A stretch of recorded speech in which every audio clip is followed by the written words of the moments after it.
Uh, Hello, everyone. So, given that you're all here, where do these models come from, anyways? So, came from your local university basement. This was the title for the talk that I was asked to use. So here we are. So everyone in this room has, at some point, maybe just earlier today, typed a number into a solubility or a degassing model and trusted it. So this talk is about where the number actually comes from. Either it's a hydrothermal reactor, a piston cylinder, or someone in a lab nursing a gas mixing furnace. That's definitely not me.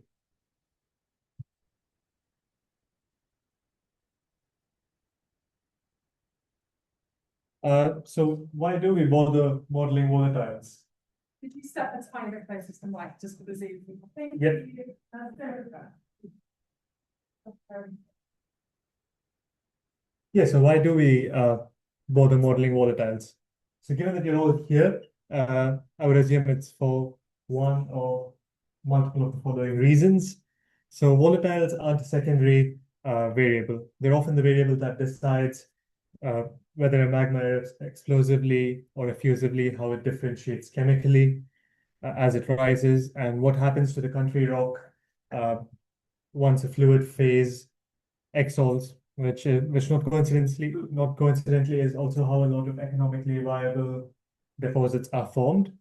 Uh, every one of those processes is something that people in this room model or interpret.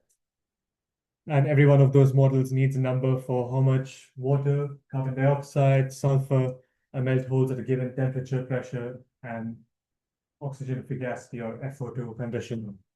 So that number comes either from nature or experiments, which is what the rest of the talk is about. So how are models made? They're usually built with data from multiple sources: natural data, experimental data. So these are things, natural data is things you can measure. For example, gas flux at the vent, melt inclusions made with glass, eruptive products. Experimental data generated to be lab analogs, and they can be anywhere from low temperature hydrothermal experiments through experiments that span magmatic temperatures and pressures. So models are calibrated against at least one of these, and ideally validated against both. And so you can either have thermodynamical or statistical models for volatiles. So every model in this room's toolkit is built on a patchwork of experiments or natural data, each one calibrated within a specific window of temperature, pressure, and redox. And outside that window, you're extrapolating whether the software tells you so or not. So the gap tends to cluster in the same places, such as wider redox ranges, compositions that are geologically real but experimentally awkward to work with, and especially systems with multiple volatiles interacting at once. So since most experiments tend to isolate one species at a time, so it's very important to know the calibration range of your models and whatever model you're using. And if your system sits near or outside that edge, it's not a dead end, but a collaboration waiting to happen. So to understand the limitations and applicability of experiments, we first need to understand what different kinds of experiments exist. So starting with low temperature fluid focus. So for all of these following slides, the image on the right side is a schematic representation of the experimental technique in blue.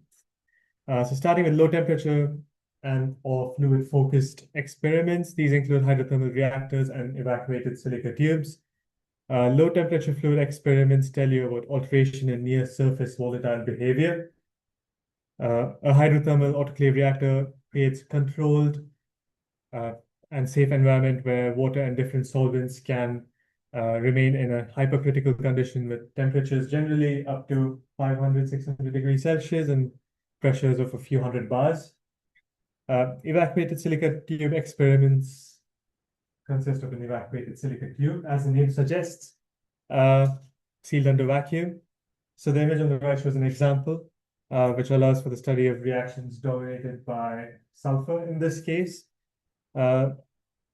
So these experiments are generally run in a 1 atmosphere muffle furnace, and they can be up to very high temperatures depending on how hot your furnace can get.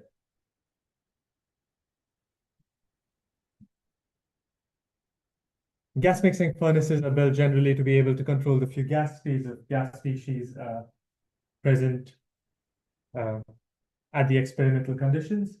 So they generally allow for precise FO2 control via carbon monoxide, carbon dioxide gas mixes, or hydrogen and carbon dioxide gas mixes.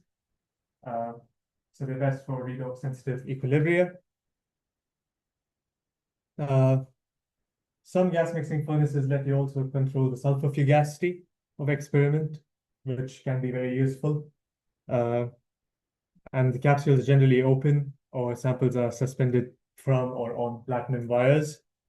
So this means you can get a precise defensible solubility number, because you can actually control and prove the redox state of the experimental sample, which is very useful. IHPV, or internally heated pressure vessels, are apparatus that can generally be used to perform experiments at temperatures of up to 1200, 1300 degrees Celsius. Argon is generally used as a pressure medium for a maximum pressure of up to 500 MPa or half a GPa. And the oxygen fugacity can generally be set between NNO-1 and NNO+2. Most systems are equipped with rapid quench to achieve cooling rates of up to 150 degrees Celsius per second. But it's also possible with an IHPV to carry out decompression experiments in order to investigate degassing processes, which a lot of these models use experiments such as these.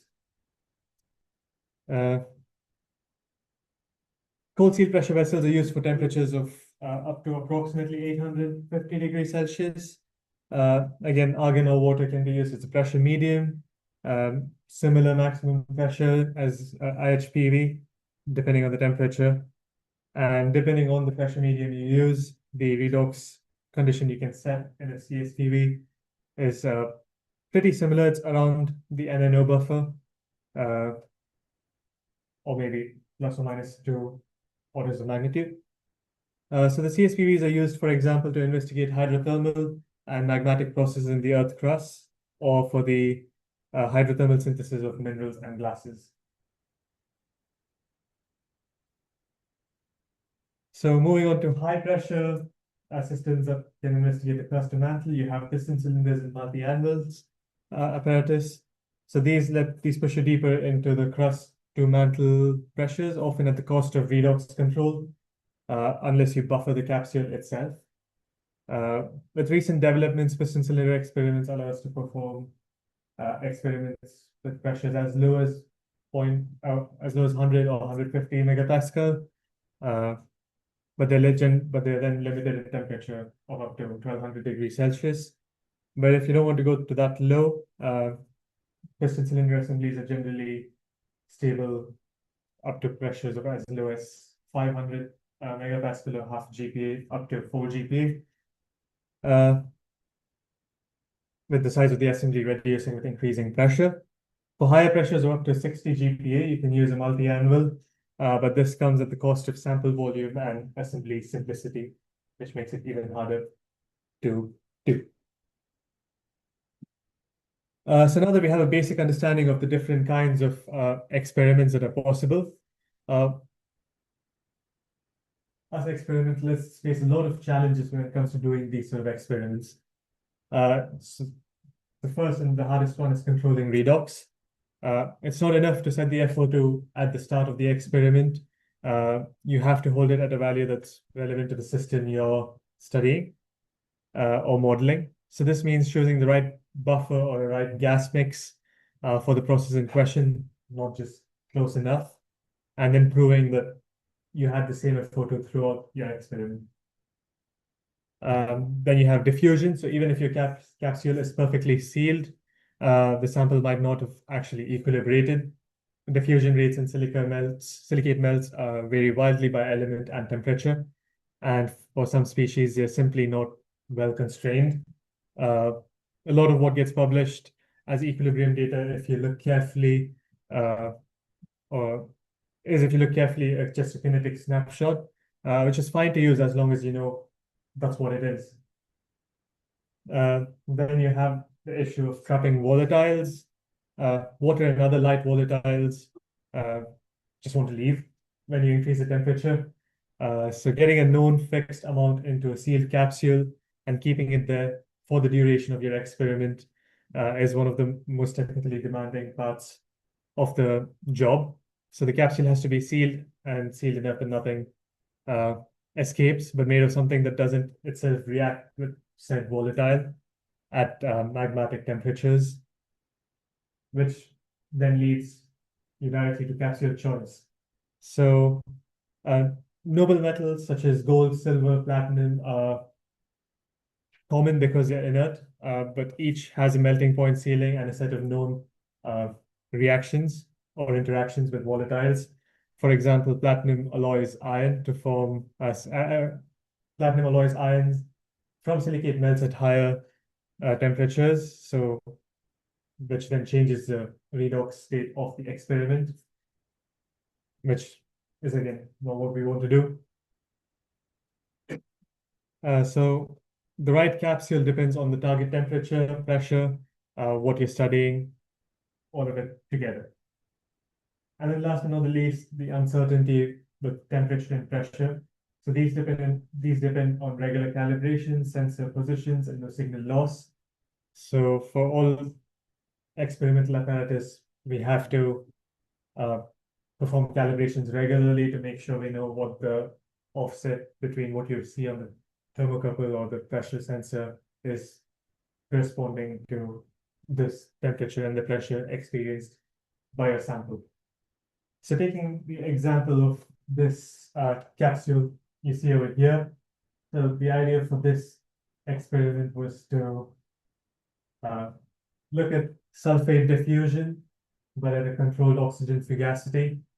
So we had a platinum outer capsule. At the bottom, we put in some buffer, and then we had to machine a capsule out of a silica tube. And then in the silica tube, we finally put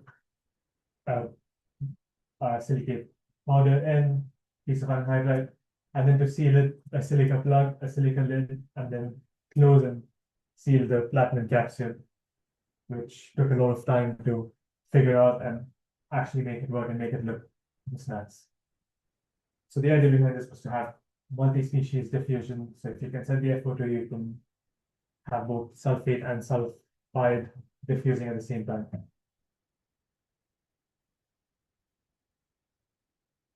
So sulfur especially is of a lot of interest to many modelers. However, experiments with sulfur present their own challenges. On the experimental side, sulfur reacts with nearly everything, which makes it hard. Most common metals, many oxide assemblages, which it immediately narrows your choice of capsules you have available. You're often stuck in a very specific material for a very specific reason, and then the available temperature and pressure range is then decided by that. Worse, sulfur doesn't sit in one oxidation state. It spans from S2 minus to S6 plus, depending on the FO2. And the narrow window where speciation changes can mean one small redox drift during your experiment can change the speciation and therefore the solubility, the phase relations, mineralogy, and everything. On the analytical side, there's two nested problems. Again, starting with the speciation. You don't just need to know how much sulfur you have in your experiment, you need to know what species, what form is it in, because that controls how it partitions and degasses. Standard EPMA or microprobe analysis can give you total sulfur, and even that is unreliable at low concentrations.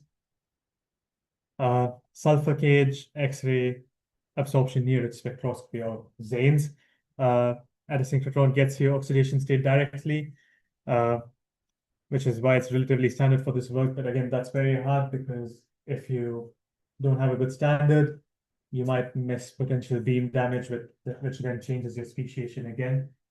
So that's tricky to measure. Second, you have matrix effects. The signal depends on the glass composition, not just the sulfur concentration. So you need to have matrix match standards to measure your sulfur speciation, concentration, and so on, ideally. And then on the calibration side, this all comes into that.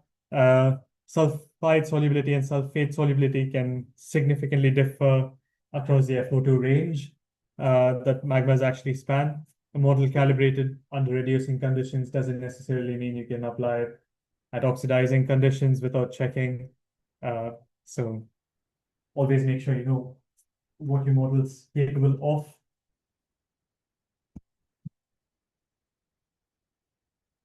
And then you have the analytical challenges, part of which I discussed before.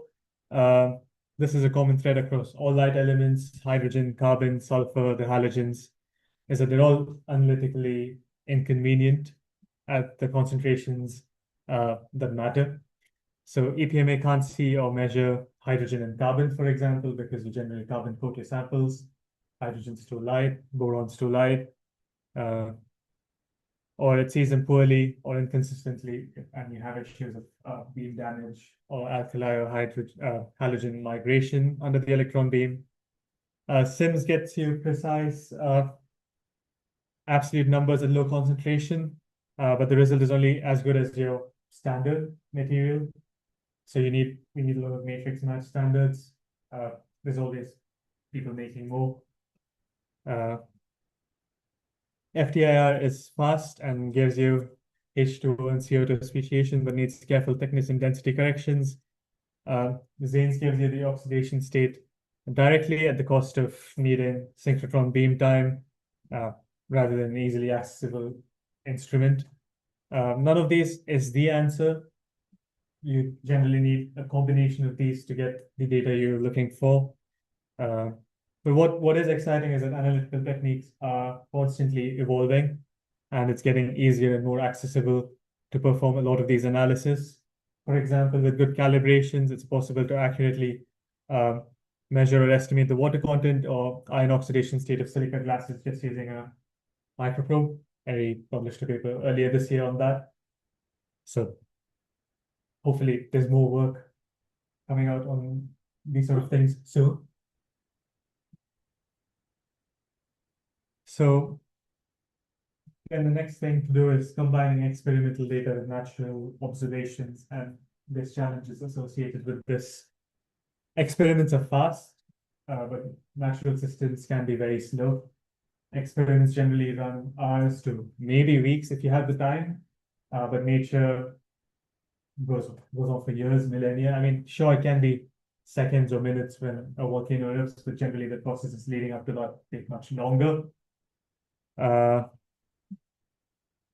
So anything diffusion or kinetics limited risks a real mismatch between what an experiment captures and what nature actually does.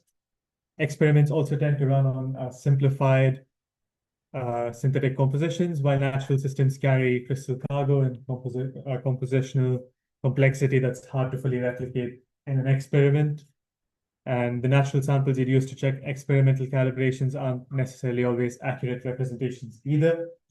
So, for example, you can have melting inclusions, which can potentially re-equilibrate or partially leak after entrapment, and matrix glass only records the very last step of degassing, not the whole path. Not to say that doing all of this is pointless. When an experimentally calibrated model matches a well-studied natural system, that's very strong validation. But where they don't agree itself is diagnostic of either a model limitation or a natural process the model doesn't capture yet. So that's information too. Questions? Yeah.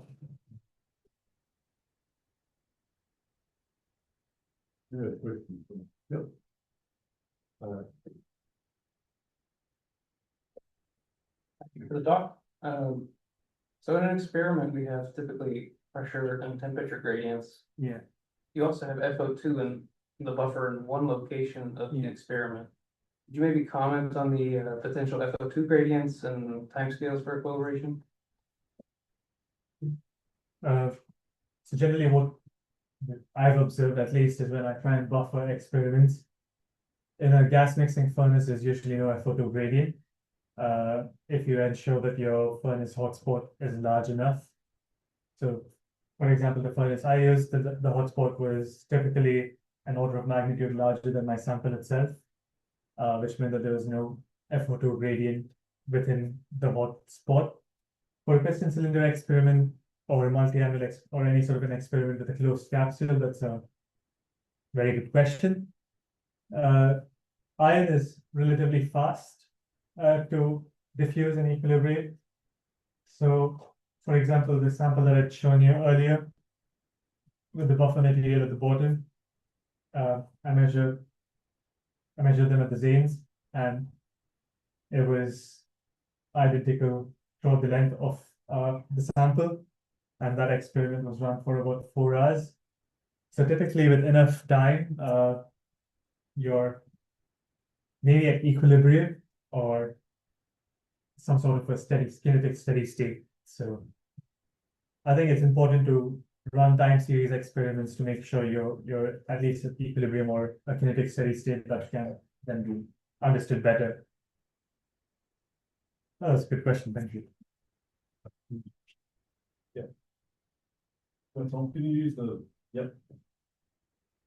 For solubility experiments, I mean, the big unknown is often the coexisting fluid composition. Yeah. Any progress on analyzing those tiny amounts of fluid?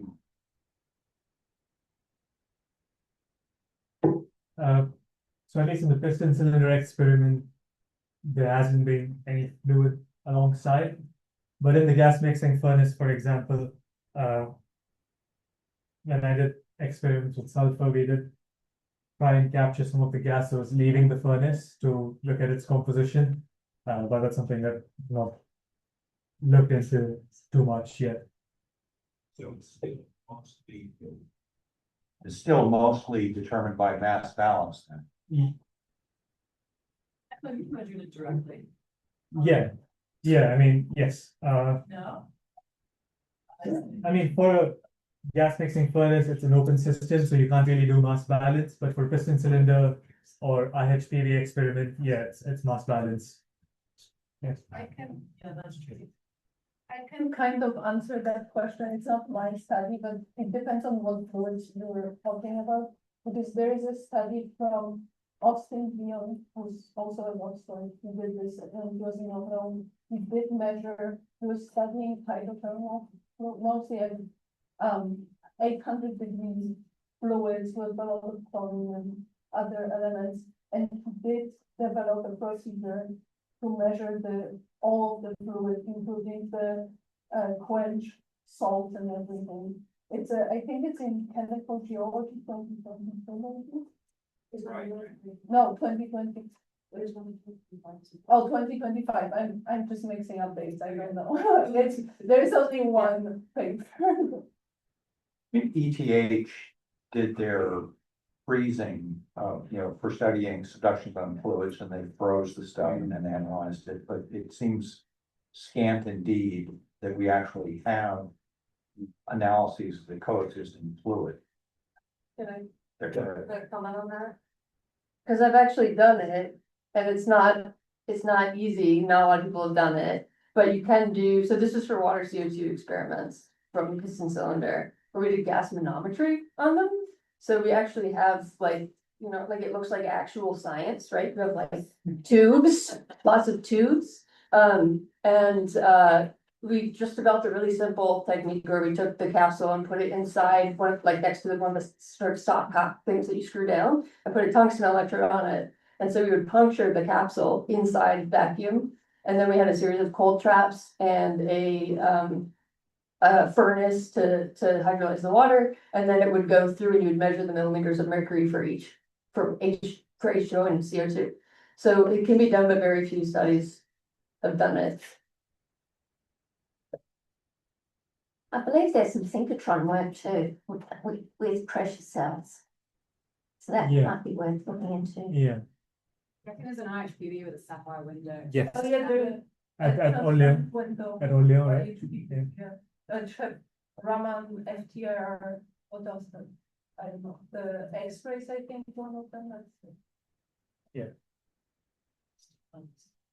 Okay, That's a lot easy.